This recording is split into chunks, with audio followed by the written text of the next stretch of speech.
So we have, I believe, 4 players on these 2 rosters who were either born in Africa, to your point, or had a parent that was born in Africa. And of course, you have Masai Ujiri, who was born and grew up in Nigeria. And so I think it absolutely speaks to the opportunity across the roughly 55 countries of Africa.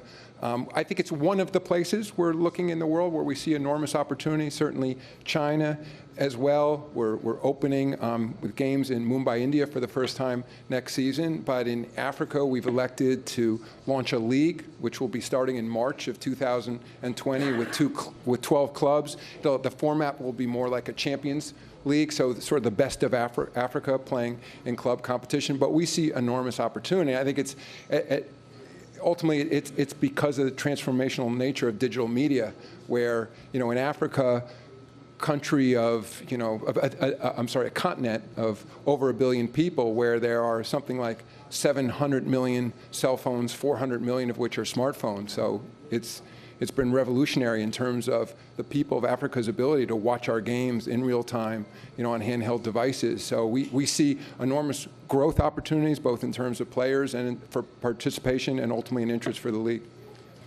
We've been in constant touch with the Chinese Basketball Association. I've talked to Yao Ming directly about it. I am not concerned at this time. Of course, we're not immune from global politics, so it's something we're paying a lot of attention to.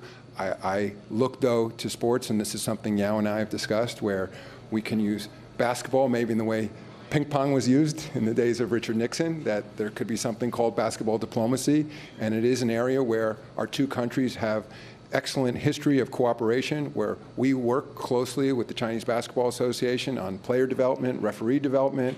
We've talked a lot to Yao, Mark Tatum and I have about the rules, the constitution that underlies his league, and how to create greater competition. So I think with the World Cup of basketball coming to China in September, with our continuing to play preseason games there, with the attention on our finals right now, I see it as an opportunity, again, to demonstrate to people that through sports there's commonality, and we can use the values of sports, hopefully, as a positive force to continue to bring people together.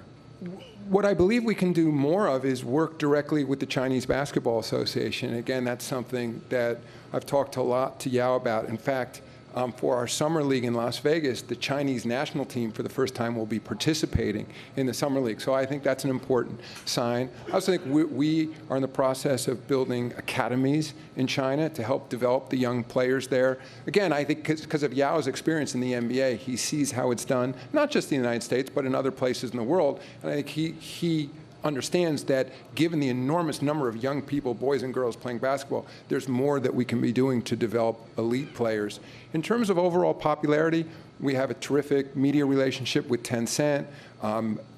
Alibaba has a highlight, in essence, relationship with us. And of course, one of the co-founders of Alibaba recently bought into the Brooklyn Nets and is on a path to be the controlling owner there. So Joe Tsai has joined our board of NBA China. He's made a lot of really great recommendations to us about what else we can be doing in China, both from a media standpoint and from a participatory standpoint. So I think, although we're incredibly popular in China, there's a lot more we can be doing.